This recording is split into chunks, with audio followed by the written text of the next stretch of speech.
friends, today we are working with Baby Sun Rose, and I would like to start with the curtains that I have already prepared and put in place from around, if I'm not mistaken, it has been around 5 days. I made these cuttings and put them here to dry off to make sure their wounds are closed and they will not take a lot of water and the stems will not spoil.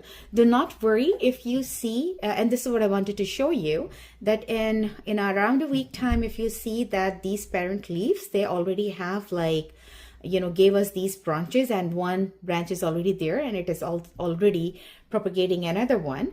So that's okay. If these leaves die off, that's fine, because during these a week of time, these parent leaves have given all the energy to keep the baby branches safe and fresh, and this is all what we wanted. So yes, this is exactly how it should look like. And I can show you examples of some other succulents, like some other cuttings as well. If you see this one, it is pretty fresh. Now the parent leaves here, where the branches are starting popping up, and I also want to show you the bud. If you see, I pretty much have removed all the buds. I just left a couple of them. The flower is still not there, so I'm not very much concerned, because when flower is not there, it's easier for the stem to grow roots faster. So now, having said that, if you see these leaves, they're softer than the ones you see here. You see, and that's fine.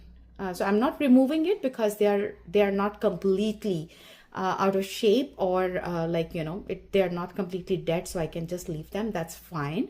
If they are not dead in 5 days, why do I need to kill them now? Okay. So now here, if you see, these branches do not have the parent leaf connected with it. We are good with that. Maybe they were already loose and I might have removed when I was preparing the cuttings.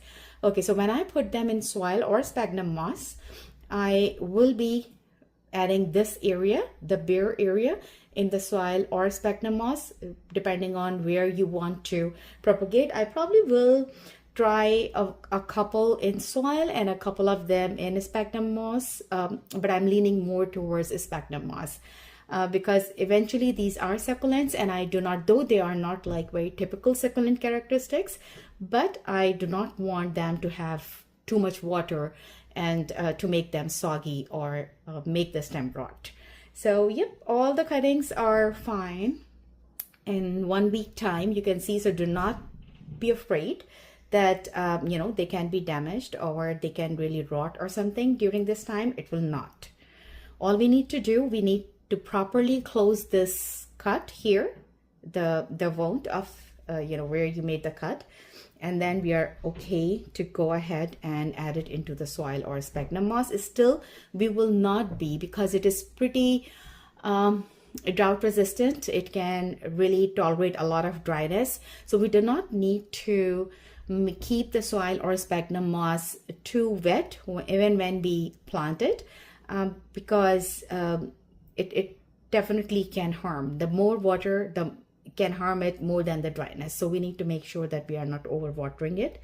And even at the time of propagation, when we are adding it into soil or sphagnum, that should be lightly wet, but not too wet.